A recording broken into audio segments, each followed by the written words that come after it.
விந்துவின் மகத்துவத்தை பற்றி சித்தர்கள் என்ன கூறுகிறார்கள் என்பதை பற்றி இந்த பதிவில் நாம் காண்போம்.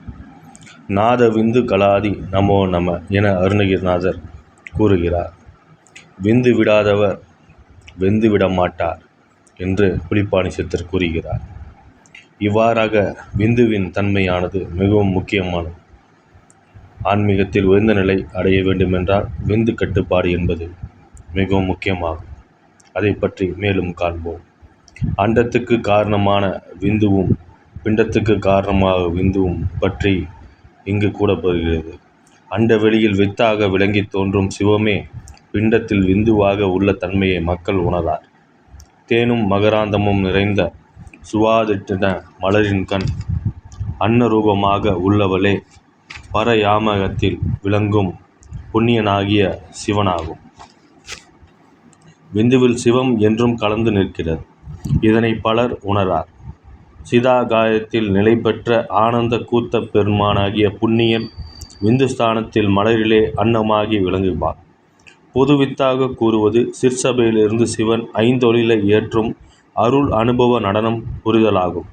வித்திலே முளை உண்டாவது போல அங்கிருந்தே அனைத்தும் ஆக்கப்படுதலாலும் ஆம் என்பது கருத்து. வித்தில் இருந்துள்ளது முளை உண்டாகும் இல்லை. ஆதலின் விந்தினில் அன்றி முளையில்லை என்றார். வித்தில் இருந்தே முளை தோன்றுதலாலும் இரண்டும் ஒன்றை விட்டு ஒன்று இல்லாமையாலும் இரண்டையும் ஒரு பொருளாகவே கருதல் வேண்டும்.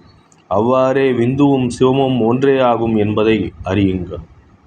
மலரின் கண் மனம் பிறப்பின்றி கலந்திருப்பது போன்று சிவசக்திகளின் பிறப்பற்ற தன்மையை இவ்வுவை வாயிலாக விளங்குகின்றார் திருமூலர் பெருமான். அழிகின்ற விந்து அளவை அறியார் கழிகின்ற தன்னையுட்காக்கலும் தேரார் அழிகின்ற காயத்து அழித்து அயர்வற்றோர் அழிகின்ற தன்மை அறிந்தொழியவாரே. அழிகின்ற விந்துவின் அளவை மக்கள் அறிந்தார்கள் இல்லை. அதனால் விந்து விடுதலால் இறந்து அழிகின்ற தன்மை உள்ளே காத்து கொள்கின்ற முறையையும் தெளிந்தவர் இல்லை. ஆதலால் உடல் அழிந்து சோர்வுற்றோர் இவ்வாறு உடல் அழிகின்ற தன்மையை அறிந்திருந்தும் ஐம்பொறிகளின் வழியே மனம் செலுத்துதலால் கட்டுப்பாடின்றி விந்தினை அளிக்கும் ஆசையை ஒழிப்பர். விந்து விட்டானே நொந்து கெட்டானே என்பது பழமொழி. 6400 சொட்டு குருதியை கொண்ட ஒரு சொட்டு விந்து உருவாகிறது. அது எத்துணை உயிர்த்து அரியது. அதுவே உயிரையும் உடலையும் இயக்கும் ஆற்றலாக விளங்கும் உயிர் சக்தி ஆகும். அது அழியாமல் பாதுகாக்க வேண்டுமாயின் போக இச்சையின்றி மனத்தை நன்னெறியில் செலுத்தி அது உடம்பை சுவரும். உடம்பிலே சுவரிய விந்து நினைவு விந்தாய் மனத்தை சாரும். அந்நிலையில் திருவடிக்கண் நீங்காத பற்று கொண்டபோது அது ஞான விந்துவாய் மாறும். அறிவு மாத்திரமாய் திகழும். விந்துவை இங்கனம் அடக்கி ஆளுதலே விந்து ஜெயமாகும். இதன் உயர்வினை அறியாதோர் விந்தினை வீணே வெளிப்படுத்தி உடலையும் சோர்வுக்கு உள்ளாக்கி கெடுவர். நரைத்திரை மூப்பு விரைவில் வந்து தாம் கெடுவதையும் அறியமாட்டார் என்பதாகும். விந்து ஜயம் என்பது விந்து வெளிப்படாது அடக்கும் முறையாகும். போக காலத்து பிரணவ வாயுவின் ஓட்டத்தினால் விந்து மிகுதியாகி வெளிப்படா வண்ணம் அடக்கும் உபாயமும் ஆம் விந்து பிண்ட உற்பத்திற்கு உரியதாம். இது உடலில் சாரமாய் உள்ளத்தின் உறுதியாய் மன வளர்ச்சிக்கு மருந்தாய் சிவயோகத்தின் முதற்படியாய் இருத்தலின் விந்துவை அடக்குதல் இன்றியமையாதது என அறிவுறுத்துகிறார் திருமூலர் பெருமான். போக சரவோட்டம் என்பது போக காலத்தில் அமையும் பிராண இயக்கமாகும். பார்க்கின்ற மாதரை பாராது அகன்று போய் ஒர்க்கின்ற உள்ளம் உருக அழல் மூட்டி பார்க்கின்ற கண்ணாசை பால்பட மூலத்தை சேர்க்கின்ற யோகி சிவயோகி ஆனே. தன்னை விரும்பி பார்க்கும் பெண்களை பாராது அகன்று சென்று ஆராய்கின்ற மனம் உருக மூலக்கனவை எழுப்பி கண்ணில் வழியாக சென்று பார்க்கும் விருப்பம் பாலாக மூலமாகிய புருவ நடுவில் கண்ணை சேர்க்கின்ற யோகியே சிவயோகியாக கருதப்படுகிறார். தம்மை பார்க்கின்ற மாதரை பாராதிருத்தல் மனம் உருக மூளைக்களவை எழுப்புதல் அவ்வாறு குண்டலினியை மேலே எழச் செய்து சிற்றம்பலமாகிய புருவமத்தியை நோக்கி மனத்தை இறைவன்பால் கனிநோய்த்துன் ஆகிய மூன்றும் காமத்தை வெல்வதற்குரிய சாதனங்களாகும். இச்சையை வென்று உருவமத்தியில் சிற்றம்பலத்தில் ஒளிந்திருக்கும் இறைவனை இடைவிடாது சிந்திப்பவனே சிவயோகி என்பது கருத்து. மூலத்தை சேர்க்கின்ற மூலாதாரத்திலிருந்து வீணார் தண்டு ஊடே விந்துவை செலுத்துகின்ற படைப்புத் தொழிலை செய்யும் பிரம தேவனின் எழுத்துக்களும் ஆயுளும் ஒருவன் எந்தெந்த காலகட்டங்களில் என்னென்ன இன்ப துன்பங்களை அனுபவிக்க வேண்டும் என்பன போன்று பிற அனைத்தும் கருவில் பதியும் உயிரோடு அது ஏற்பட்டுவிடும். இங்கனம் கருத்துக்கு மூலமாய் காரண காரியமாய் கருத்திலே இறைவன் பொருந்தியிருக்க நாம் அதற்கு மாறாக எண்ணுவது கற்பனையே அன்றி உண்மையல்ல என்பது ஆகும். ஆகவே யாவும் ஒரு கரு உண்டாவதற்கு முன்னே எழுதப்பட்ட விதியாகும். மரத்தின் இலை, கிளை, மலர், காய், கனி, வேர் ஆகியவை அனைத்தும் அதன் வித்திலே அடங்கியிருப்பது போன்று, மயிலின் வண்ணமும் அழகும் அதன் முட்டையிலே அடங்கி இருப்பது போன்று, உயிரின் ஆயுள், போகம், வினைகள் முதலிய அனைத்தும் அதன் கருத்தில் அடங்கியுள்ளன.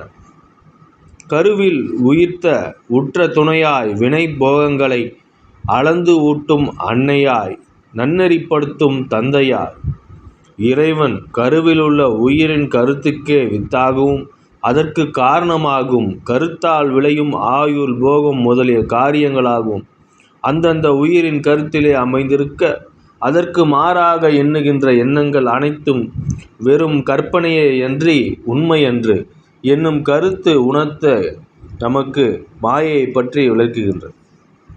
விந்துவானது அதன் தங்குமிடமாகிய மூலாதாரத்துள் இயற்கையால் வற்றப்பட்டு உடலுக்குள் கலந்து கரைந்து விடுதல் வேண்டும்.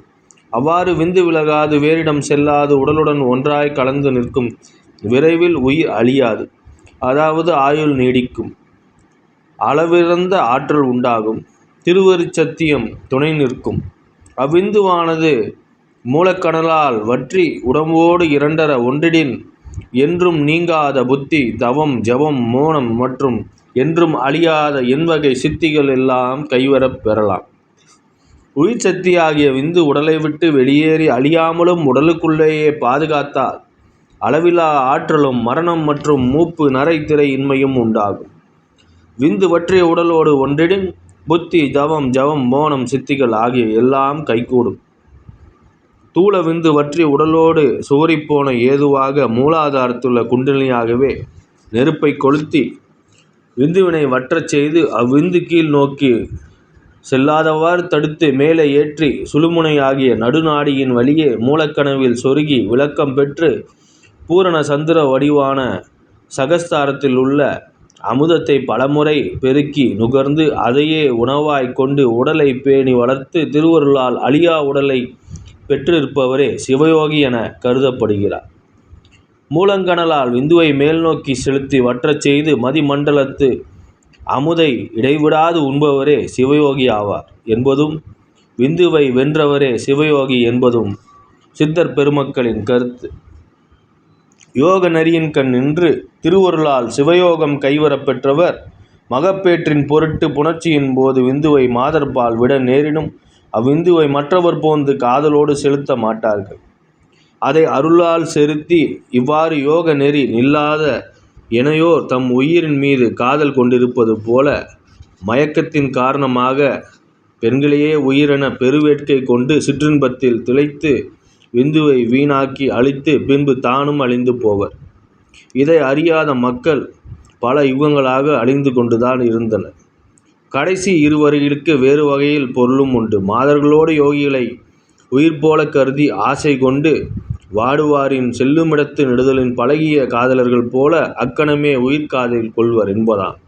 உயிர் சக்தியாகிய விந்திலிருந்து அமிர்தம் உருவாகும். வித்தையை அறிந்த யோகியர் விந்துவை வீணாக்க மாட்டார்கள். அப்படியே மகப்பேற்றின் பொருட்டு விட நேரிட்டாலும் சிவயோகத்தில் இருந்தே இறை அனுபவத்தோடு தான் இருப்பர். விதையை குற்றி உண்பவன் விளைவில் நலத்தை அறியாதவன். விதையை குற்றி உண்ணாமல் வறுத்து உண்பவன் வித்தை குற்றி உண்பவனில் வேறல்லவன். அழிவின்றி எந்நாளும் வாழும் சிவயோகியாகவே விதையை குன்றியும் உண்ணாமல் வறுத்து உண்ணாமல் உடல் முழுதும் விதையை விதைத்த அதன் பயனை பல மடங்கு பெருக்கி பயன் பெற்றவன் ஆவான். விந்துவை வீணாக்கி சிற்றின்பத்தை திருகணப் பொழுதே பெற்று மகிழ்தல் வீணே ஆகும். வித்துச் சுட்டு உண்ணாதலாது விந்துவை அடக்கி மேலெழுப்பி சிவயோகியாக மாறி பின்பு சித்தராக அடையும் நிலையே சிவயோகம் ஆகும்.